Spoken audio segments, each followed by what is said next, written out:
Sunod na private at PNP choppers nagliparan sa Maynila Bay. Bangag adiktos naghahakot na ba? Nagkaroon ng hindi pangkaraniwang aktibidad sa Himpapawid kaninang umaga matapos mamataan ng Flight Radar 24 ang sunod-sunod na paglipad ng private at police helicopter sa paligid ng Maynila Bay, Pasay at Cavite. Kabilang dito ang RPC-9102, isang Airbus helicopters H-130 na nakarehistro sa private owner na lumipad ng mababa sa 475 feet altitude at walang deklaradong ruta o destinasyon. Kasunod nito, dalawa pang private choppers RP-3386 at isang unidentified aircraft ang sabay na umalis mula Naiya at tumulak patungong timog. Kasabay ng mga private choppers, isang mabilis na PNP helicopter RP-3186 ang nag-airborne din sa parehong oras na nagmarka ng 2-3 knot mas mataas sa karaniwang bilis ng patrol flight. Ang sabay-sabay na low altitude flights ng private police helicopters ay nagdulot ng agam-agam sa publiko, lalo na't walang inilalabas na anunsyo ang otoridad tungkol sa operasyon o VIP movement ngayong araw. Unquote. Bagong ebidensya galing sa delivery man. Agoy, agoy, agoy, di ba? Tama yung sabi ni Gutesa na may post-it. Yan. Ito. Ayan o. And, meron pa tayong nakikita dito. And, tcharan! Family portrait ata to.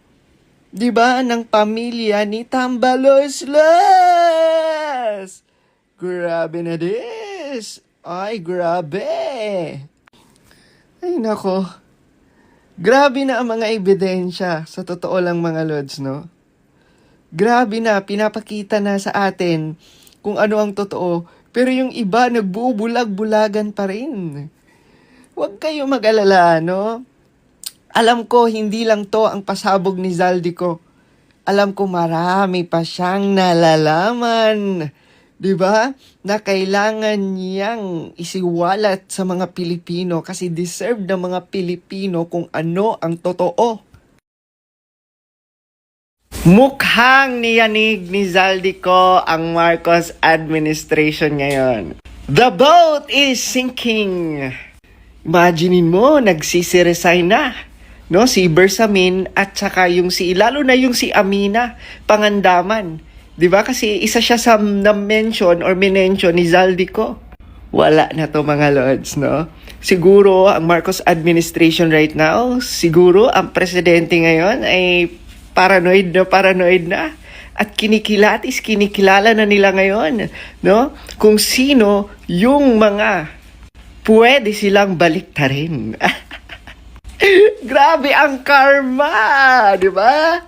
Gawain mo kasi yun, Mr. President. Di ba? Remember? Grabe ka. No, grabe ka. Trinaydor mo ang mga Duterte na tumulong sa'yo. Ngayon, humanda ka. Di ba? Actually, mga lods, yung nangyayari ngayon sa Marcos administration, shuffle nila yung mga cabinet members, tapos may mga nagre-resign na after nung kay Zaldico na video. Alam na this, di ba? Basta tayo mga lods, abang-abang na lang tayo sa mga susunod na mangyayari. And alam ko mga lods, may mga pasabog pa yan si Zaldico, di ba? May mga pasabog pa yan with evidence. Exciting! Excited akong maramdaman ni BBM papaano traidorin, di ba? Excited akong babaliktad lahat ng mga nakapaligid sa kanya. Remember mo lang, Mr. President, ang ginawa nyo kay VP Inday Sara, kay Tatay Digong at sa mga Duterte.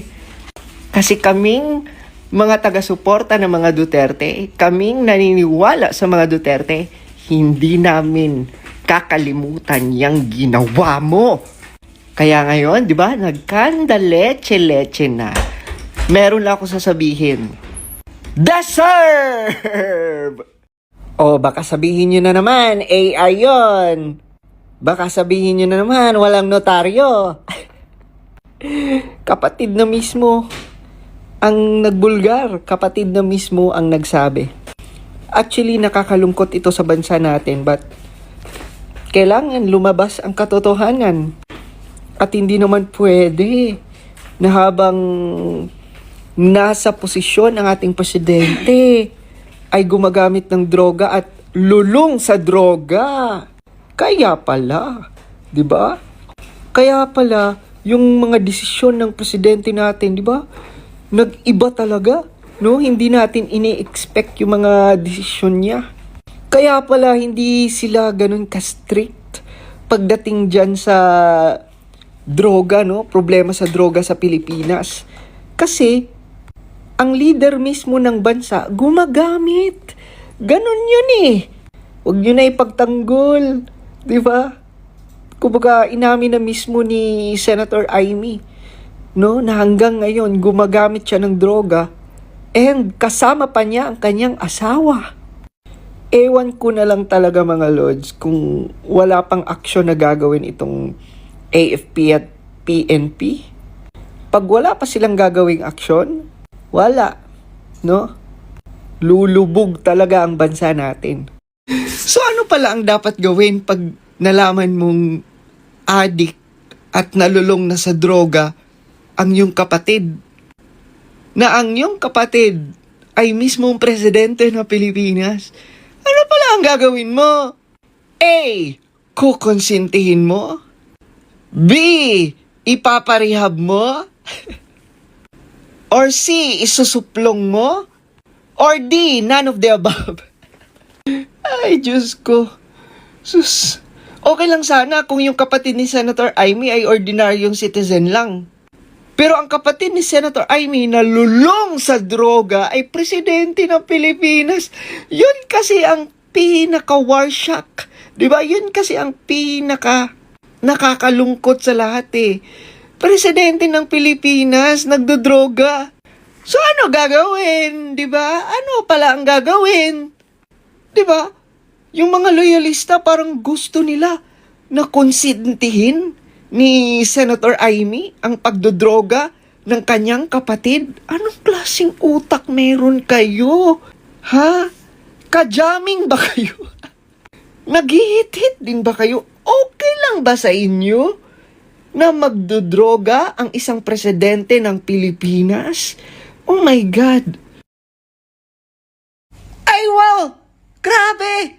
Pinagtatanggol agad ni Auntie Claire real quick. Ang presidente, grabe ha. Grabe ang pagtatanggol. Ang bilis! Si Senator Amy mismo Oo. ay nagsabi Oo.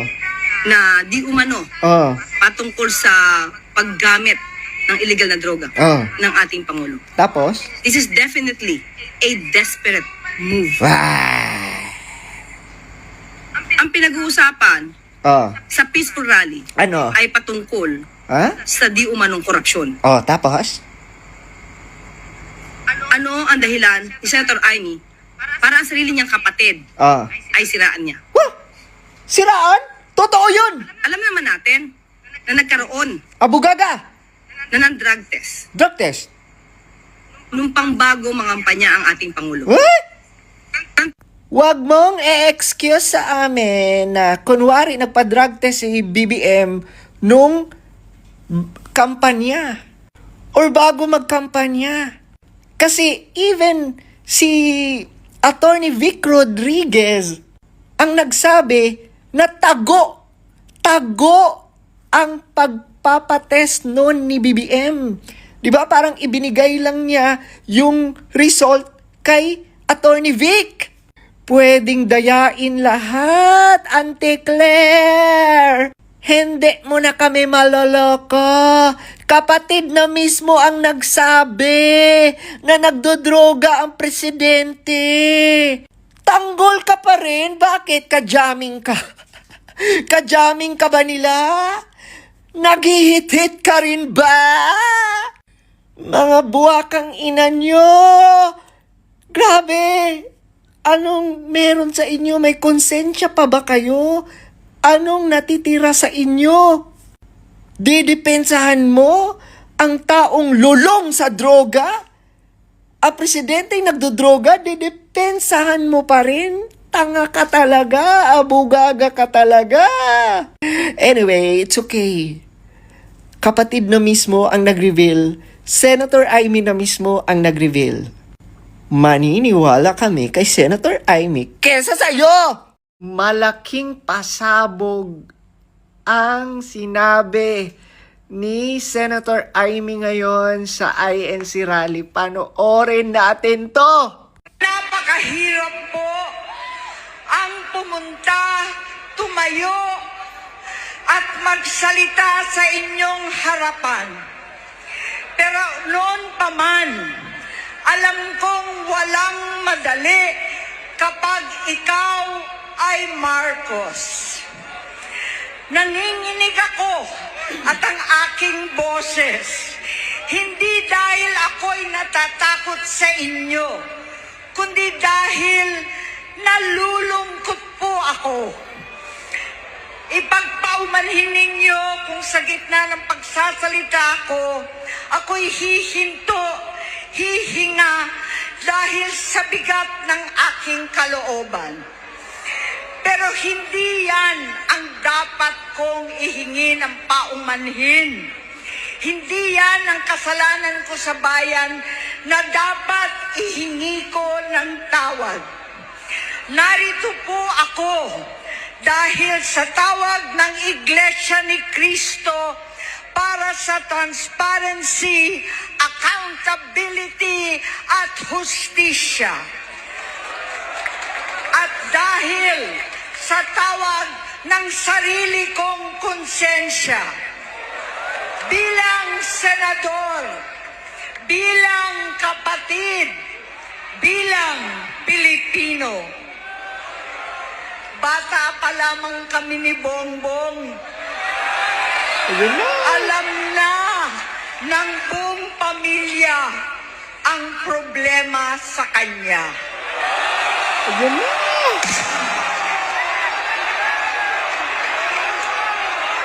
Sa totoo lang, mababasa naman ng lahat ang mga testimonya ng aking ama patungkol sa kanyang ugali at gawain.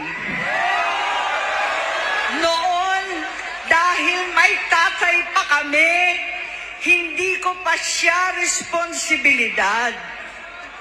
Noong tumatanda, ay mas naging nakakabahala. Batid ko na nagdadrag siya. Yaks, adik!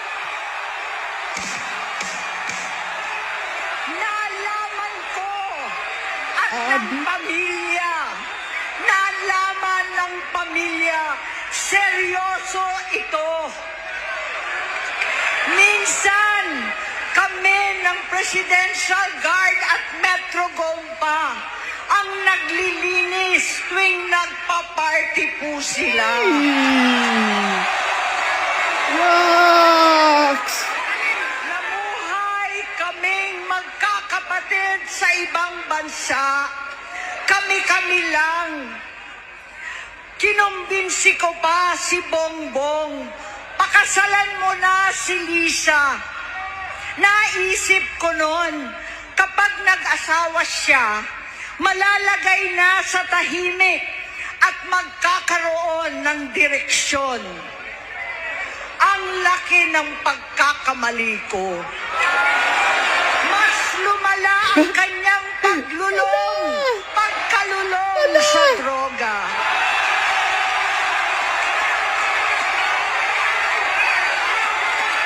Dahil parehas pala silang mag-asawa.